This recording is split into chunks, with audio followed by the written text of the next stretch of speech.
तो दोस्तों भारत एक काफी ज्यादा डाइवर्स कंट्री है जहाँ पर हमारे देश में अलग अलग देश के कोने में अलग अलग लोग पाया जाता है। वैसे ही लैंग्वेज, जी हाँ भाषा, हमारे देश के अलग अलग कोने में अलग अलग बोला जाता है। सुनने में तो अच्छा लगता है, कूल लगता है कि हमारे देश के पास बहुत ज्यादा वैरायटीज है लैंग्वेज में।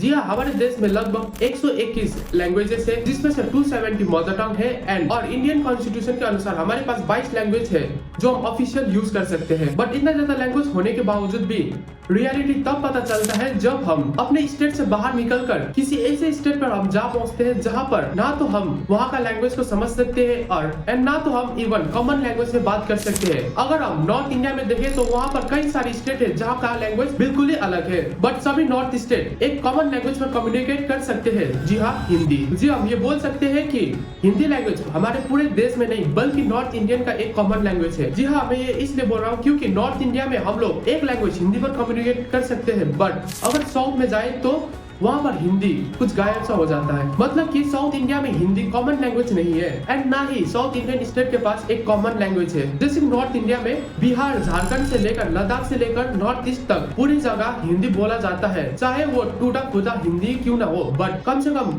हर गाँव के लोग वहाँ पर हिंदी को समझ सकते हैं एंड कई लोग तो थोड़ा बहुत बोल भी लेता है, जो कि इसका पूरा उल्टा है साउथ इंडिया में। साउथ इंडिया में हम लोग एक कॉमन लैंग्वेज पर कम्युनिकेट नहीं कर सकते। साउथ इंडिया में लगभग 5 स्टेट है पर सभी 5 स्टेट का कोई कॉमन लैंग्वेज नहीं है। सभी 5 स्टेट पर ना तो मलयालम बोला जाता है, ना तो तमिल बोला जाता है, ना ही तेलुगु बोला जाता है। सभी स्टेट में अलग अलग लैंग्वेज बोला जाता है। साउथ इंडिया इतना डाइवर्स है कि पूरे 5 स्टेट एक कॉमन लैंग्वेज पर नहीं बात कर सकते। नॉर्थ इंडिया में हिंदी एक कॉमन लैंग्वेज है जो कि पूरे नॉर्थ इंडिया को एक कॉमन लैंग्वेज पर जोड़ता है। सब लोग समझते हैं एंड बोल भी सकते हैं थोड़ा बहुत। एंड ना ही हिंदी नॉर्थ इंडिया का एक ऑफिशियल लैंग्वेज है एंड ना ही मदर टंग है। इनफैक्ट नॉर्थ इंडिया की बात करें तो नॉर्थ इंडियन स्टेट के पास अपना खुद का लैंग्वेज है। जैसे कि नॉर्थ ईस्ट में काफी ज्यादा ट्राइबल लैंग्वेज बोला जाता है, फिर भी वहाँ पर हिंदी एक कॉमन लैंग्वेज है। वैसे यूपी बिहार में अलग अलग रीजनल लैंग्वेज है, वैसे ही पंजाब राजस्थान में बिल्कुल ही अलग लैंग्वेज बोला जाता है जो कि हिंदी लैंग्वेज से अलग एक्सेंट में है। वैसे पूरे नॉर्थ इंडियन स्टेट के पास अलग अलग लैंग्वेज है, वो भी अलग अलग डायलॉग के साथ। ना तो हिंदी किसी भी स्टेट का मदर टंग है, फिर भी पूरे नॉर्थ इंडिया में हिंदी बोला जाता है। फिर भी नॉर्थ इंडिया में इतने ज्यादा वैरायटीज होने के बाद भी हिंदी को कॉमन लैंग्वेज के रूप में बोला जाता है। अगर आप साउथ इंडिया में किसी से भी पूछोगे कि नॉर्थ इंडिया मतलब हिंदी, बट साउथ इंडिया मतलब, क्योंकि भारत आज लैंग्वेज के कॉन्फ्लिक्ट के कारण भारत 2 हिस्सों में बटा हुआ है, north India and south India. हम एक पूरे देश होने के बावजूद भी हम लोग एक कॉमन लैंग्वेज में पूरे देश में बात नहीं कर सकते। काफी लोग ये भी सोचते होंगे कि जैसे नॉर्थ इंडिया में एक कॉमन लैंग्वेज है हिंदी, वैसे ही साउथ में किसी एक लैंग्वेज को उठाकर कॉमन बना दो। अगर साउथ में किसी एक कॉमन लैंग्वेज को उठाकर कॉमन बना दिया जाए तो प्रॉब्लम सॉल्व। ये सोचने से पहले हम लोग ये जान लेते हैं कि अगर एक कोई साउथ इंडियन लैंग्वेज उठाकर कॉमन बना दिया जाए तो वो कौन सा लैंग्वेज, एंड क्यों कोई स्टेट अपना लैंग्वेज को छोड़कर किसी दूसरे स्टेट का लैंग्वेज को सीखेगा एंड उसको बोलेगा। अगर एक एग्जांपल ले तो तमिलनाडु, वहां पर तमिल बोला जाता है। अगर तमिल को पूरे साउथ इंडिया का कॉमन लैंग्वेज बना दिया जाए तो क्यों कोई तमिल सीखेगा, क्यों कोई दूसरे स्टेट का लैंग्वेज सीखकर अपने स्टेट पर इम्प्लीमेंट करेगा। अगर तमिल को ही कॉमन करना था तो हिंदी को क्यों नहीं, फिर तो पूरे इंडिया में हिंदी एक कॉमन लैंग्वेज बन जाएगा, है ना। ये सुनने में तो काफी अनरियलिस्टिक है कि साउथ इंडिया में कॉमन लैंग्वेज होगा, वो भी हिंदी। काफी लोगों को ये भी पता नहीं होगा कि भारत का एक ऑफिशियल लैंग्वेज नहीं है। मतलब कि हिंदी बोला जाता है बट वो अकेला एक ऑफिशियल लैंग्वेज नहीं है भारत की। हिंदी जितना इम्पोर्टेंट है भारत में उतना ही इम्पोर्टेंट रीजनल लैंग्वेज भी है। साउथ इंडिया में तमिल, तेलुगु, मलयालम के साथ कई सारे रीजनल लैंग्वेज को प्रायोरिटी दिया जाता है। अगर नॉर्थ में एक एग्जांपल लूं तो बिहार एक ऐसा स्टेट है जहां का ऑफिशियल लैंग्वेज हिंदी है। पहले ये बात समझ लेते हैं कि हिंदी पहले से ही बिहार का ऑफिशियल लैंग्वेज नहीं था, बट हिंदी बिहार में टाइम के अनुसार काफी ज्यादा बोलने लगे। बिहार में हिंदी को ऑफिशियल लैंग्वेज बनाने का कारण एकेडमिकली, हिस्टोरिकली और पॉलिटिकली काफी ज्यादा फायदेमंद था एंड वैसे ही बिहार में सबको एक कॉमन लैंग्वेज मिल गया। बिहार में अभी हिंदी को ऑफिशियल लैंग्वेज बनाने के बाद भी कई सारे प्लेस में अभी भी regional language and mother tongue को बोला जाता है। ये एक रियल एग्जांपल है जहां बिहार में हिंदी ज्यादा यूज होने की वजह से इसको कॉमनली ऑफिशियल लैंग्वेज बना दिया। इसके पीछे और भी ज्यादा फैक्टर है कि कैसे बिहार में लैंग्वेज चेंज हुआ। अगर इसके बारे में और भी जानना है तो वीडियो के लिए नीचे कमेंट सेक्शन में जरूर बताना। बट साउथ इंडिया में 5 स्टेट होने के बावजूद भी क्या हिंदी साउथ इंडिया का एक ऑफिशियल लैंग्वेज बन सकता है? एंड क्यों साउथ इंडिया में हिंदी को उतना पसंद नहीं करते एंड नहीं बोला जाता? साउथ इंडिया में हिंदी यूज ना होने का काफी ज्यादा रीजन है, जैसे कि हिस्टोरिकल, कल्चरल और लैंग्विस्टिक फैक्टर। साउथ इंडियन लोगों को काफी ज्यादा प्राउड फील होता है कि वो लोग अपना लैंग्वेज में बात करते हैं। साउथ इंडिया में रीजनल लैंग्वेज यूज करना काफी ज्यादा आसान है। इससे पूरे स्टेट तो नहीं बट एक कम्युनिटी पूरी तरह से कम्युनिकेट कर सकते हैं। एंड साउथ इंडिया में रीजनल लैंग्वेज बोलने का वजह है कि सब लोग कंफर्टेबल एंड सेफ फील भी करता है इन कंपेयर टू कोई और दूसरा लैंग्वेज जैसे कि हिंदी। जैसे कि मैंने कहा, कई सारे फैक्टर्स है जिस वजह से साउथ इंडिया में हिंदी नहीं बोलते हैं। आइए जानते हैं एक एक करके। सबसे पहले हिस्टोरिकल कंटेक्स्ट। तो जब भारत को आजादी मिली तब उस टाइम हिंदी को काफी ज्यादा यूज करने लगे। इंडिपेंडेंट के बाद हिंदी को जब नेशनल लैंग्वेज बनाने की कोशिश की गई थी तब साउथ इंडिया में स्पेशली तमिलनाडु में हिंदी को लेकर काफी ज्यादा प्रोटेस्ट की गई थी। हिंदी लैंग्वेज के खिलाफ तमिलनाडु में इसलिए विरोध हुआ था क्योंकि उन लोगों को लगता था कि हिंदी के वजह से उन लोगों का कल्चर, रिलीजन और लैंग्वेज को दबाया जा रहा है। 1960 में लैंग्वेज के खिलाफ तमिलनाडु में बड़े बड़े प्रोटेस्ट हुए थे। लोगों को डर था कि हिंदी को इम्पोज की गई तो उन लोगों का रिलीजन, मतलब कि अपना रिलीजन को दबाया जाएगा एंड उन लोगों का तमिलनाडु में आइडेंटिटी दबाया जाएगा। इसीलिए साउथ इंडिया में स्पेशली तमिलनाडु में हिंदी के खिलाफ काफी ज्यादा प्रोटेस्ट देखने को मिला था एंड अभी भी हो रहा है। दूसरा, पॉलिटिकल फैक्टर। साउथ इंडिया में स्पेशली तमिलनाडु में ही पॉलिटिकल मूवमेंट है हमेशा हिंदी डोमिनेंस को इम्पोज किया है। काफी साउथ इंडियन स्टेट्स ने हिंदी को नेशनल लैंग्वेज होने से रोका है। इन पॉलिटिकल पार्टीज का मानना था कि हिंदी को इम्पोज करना मतलब कि एक तरीके से नॉर्थ इंडिया को ज्यादा प्रमोट करना है, जो साउथ इंडिया के लिए एक्सेप्टेबल नहीं था। इसी वजह से आज भी साउथ इंडिया में पॉलिटिकल पार्टीज हिंदी को ज्यादा प्रेफरेंस नहीं देते एंड काफी ज्यादा ये भी है कि वो लोग अपना रीजनल लैंग्वेज में ही बात करता है। कभी पॉलिटिकल कैंपेन आपको हिंदी में देखने को नहीं मिलेगा, वो एक्चुअली होगा रीजनल लैंग्वेज में। थर्ड है कल्चरल आइडेंटिटीज। साउथ इंडिया का रीजनल लैंग्वेज बस एक लैंग्वेज नहीं है बल्कि उनकी कल्चरल आइडेंटिटीज का अहम हिस्सा है। जब हिंदी को प्रमोट किया जाता है तो लोगों को ऐसा महसूस होता है उनकी लैंग्वेज एंड कल्चर पर जबरदस्ती दबाव बनाया जा रहा है। इससे उन्हें लगता है कि उनकी लैंग्वेस्टिक हेरिटेज को कमजोर किया जा रहा है। लोग अपनी कल्चरल आइडेंटिटीज को बचाने के लिए अपनी रीजनल लैंग्वेज का इस्तेमाल करते हैं। हम सबको समझना होगा कि हर लैंग्वेज अपनी जगह एक यूनिक कल्चरल एक्सप्रेशन है। यहाँ पर मेन रोल प्ले करता है एजुकेशन एंड मीडिया भी। साउथ इंडिया में mostly education and media regional language में होता है। इस वजह से वहाँ के लोग हिंदी से ज्यादा रीजनल लैंग्वेज में फ्लुएंट होता है। उन लोगों को हिंदी ऐसा समझ में आता है जैसे हम लोगों को साउथ इंडियन लैंग्वेज। जब नेशनल लेवल पर हिंदी को ज्यादा यूज किया जाता है तो उनको लगता है कि उनको एक तरीके से कम्युनिटी से एक्सक्लूड किया जा रहा है। यहाँ पर एक बहुत ज्यादा गैप क्रिएट हो जाता है, जिस वजह से ऐसा महसूस होता है कि नॉर्थ इंडिया के लैंग्वेज को उनको ऐसा लगता है कि नॉर्थ इंडिया को ज्यादा प्रेफरेंस दी जा रही है, नॉर्दर्न कल्चर को ज्यादा प्रमोट किया जा रहा है। यहाँ पर काफी लोगों का कहना ये भी हो सकता है कि क्यों ना हम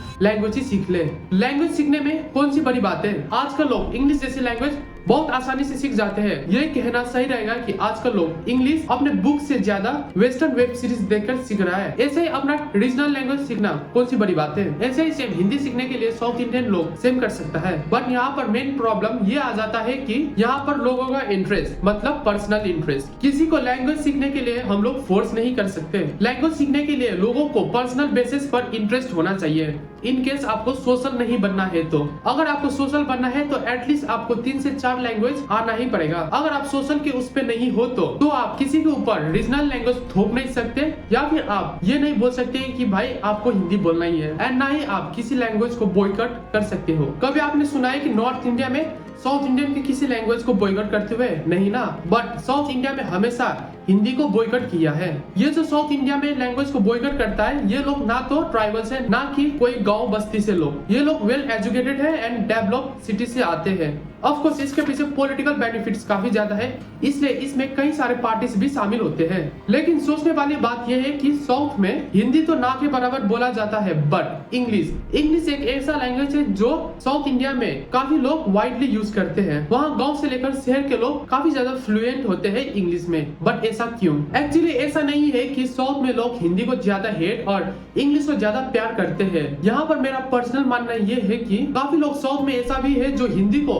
अपना लैंग्वेज जैसा ट्रीट भी करता है और काफी लोग ऐसा भी है जो हिंदी को हेट करता है। बट मेरा यहाँ पर पर्सनल मानना है कि ये एक पूरी तरह से एटीट्यूड प्रॉब्लम है। मतलब कि जब नॉर्थ इंडियन हिंदी स्पीकिंग लोग साउथ इंडियन वालों का मजाक उड़ाता है in terms of food culture and physical appearance, तो तब वहाँ नेचुरली रेजिस्टेंस आता है। तब ये एक प्रकार का डिस्क्रिमिनेशन होता है। किसी को हाइट कलर वगैरह से जज करने के बाद क्यों कोई उनकी कम्युनिटी को रेस्पेक्ट करेगा? अगर कोई कम्युनिटी दूसरे कम्युनिटी का मजाक उड़ाता है तो क्यों कोई वो कम्युनिटी उस कम्युनिटी का रेस्पेक्ट करेगा? मतलब कि हम लोग नॉर्थ इंडिया में देख सकते हैं कि साउथ इंडियन वालों को हम लोग कलर या फिर उनके कल्चर के बेसिस पर मजाक करते हैं, तो क्या ही मतलब बनेगा कि साउथ इंडियन वाले नॉर्थ इंडियन का रेस्पेक्ट करेगा? ऐसे ही सेम डिस्क्रिमिनेशन नॉर्थ ईस्ट वालों के साथ किया जाता है उनकी हाइट और उनके फेशियल स्ट्रक्चर को देखकर। ऐसे एक वैलिड पॉइंट ये भी हो सकता है कि इंडिया में जनरली प्राइमरी से लेकर सेकेंडरी तक सभी गवर्नमेंट स्कूल में इंक्लूडिंग साउथ इंडिया में हिंदी को मैंडेटरी पढ़ाया जाता है।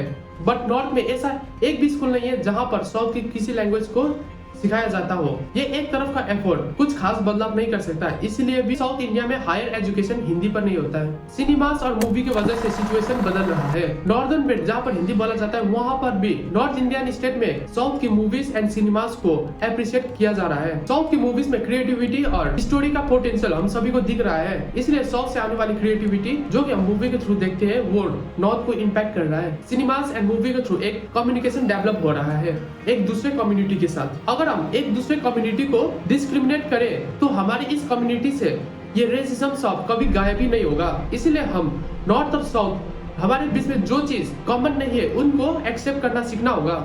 पॉलिटिकल लीडर्स का नैरेटिव सब कुछ नहीं होता, लोग उतना हार्श नहीं होता जब तक आप उनके लैंग्वेज, उनके कल्चर एंड उनके लाइफ स्टाइल को डिसरेस्पेक्ट ना करें। अगर ये मान लो कि आप आंध्र प्रदेश से हो और आपको साउथ के किसी स्टेट पर जाना हुआ, मतलब किसी काम से या फिर घूमने के लिए, वहां जाकर आप किसी से कम्युनिकेट नहीं कर सकते क्योंकि जो लैंग्वेज आपको आता है वो साउथ में कहीं दूसरी स्टेट पर वो लैंग्वेज काम ही नहीं करता, मतलब कोई समझता ही नहीं है। साउथ स्टेट में ये है कि अगर आप किसी भी स्टेट से हो और किसी दूसरी स्टेट पर जा रहे हो तो आपको कम्युनिकेट करने के लिए उस स्टेट का लैंग्वेज आना ही पड़ेगा, कोई दूसरा ऑप्शन है ही नहीं। मान लो कि अगर आप आंध्र प्रदेश से हो और आपको तेलुगु नहीं आता, फिर भी अगर आप आंध्र प्रदेश में किसी और से दूसरे लैंग्वेज हिंदी या फिर दूसरे लैंग्वेज में बात करोगे तो वो लोग समझेगा कि आप आंध्र प्रदेश से हो नहीं, जैसे कि इन एक्टर के साथ हुआ था।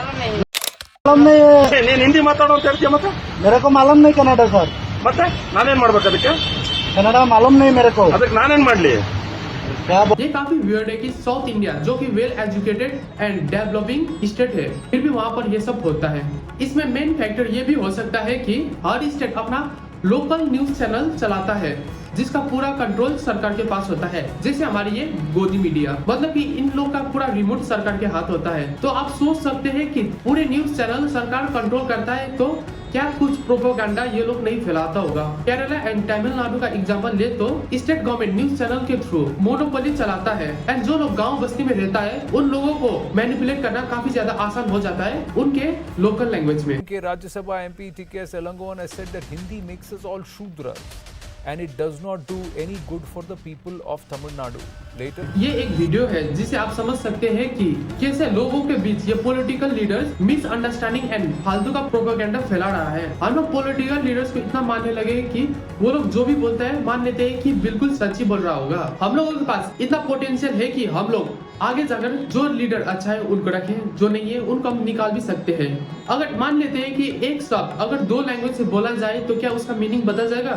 बिल्कुल नहीं। अगर एग्जांपल ले तो राम जो कि हम नॉर्थ में बोलते हैं एंड वही वर्ड साउथ में रामा करके बोलते हैं, मतलब वर्ड का मीनिंग एक ही है, भगवान एक ही है, बट बोलने का तरीका थोड़ा अलग है, स्पेलिंग अलग है, एक्सेंट अलग है। इसका मतलब ये नहीं कि पूरा वर्ड का मीनिंग ही बदल जाए। मतलब कि वीडियो खत्म होने से पहले मैं ये बोलना चाहूंगा कि वर्ड चाहे अलग अलग हो, भाषा चाहे अलग अलग हो, बट हम लोग का एक्सप्रेस करने का फीलिंग सबका सेम ही है। तो इस वीडियो से मेरा मोटिव ये था कि आप सभी को पता चले कि कैसे किन किन फैक्टर की वजह से लैंग्वेज के ऊपर डिस्क्रिमिनेट हो रहा है एंड क्या क्या फैक्टर है जिस वजह से नॉर्थ और साउथ के बीच में कॉन्फ्लिक्ट हो रहा है। आई होप कि आपको इस वीडियो से थोड़ा बहुत समझ आया होगा। तो थोड़ा बहुत भी आपको ये वीडियो इंफॉर्मेटिव लगा हो तो वीडियो को लाइक कीजिए, अगर आपको ज्यादा ही पसंद आया हो तो चैनल को सब्सक्राइब कीजिए। मिलते हैं नेक्स्ट वीडियो में, तब तक के लिए थैंक्स फॉर वॉचिंग।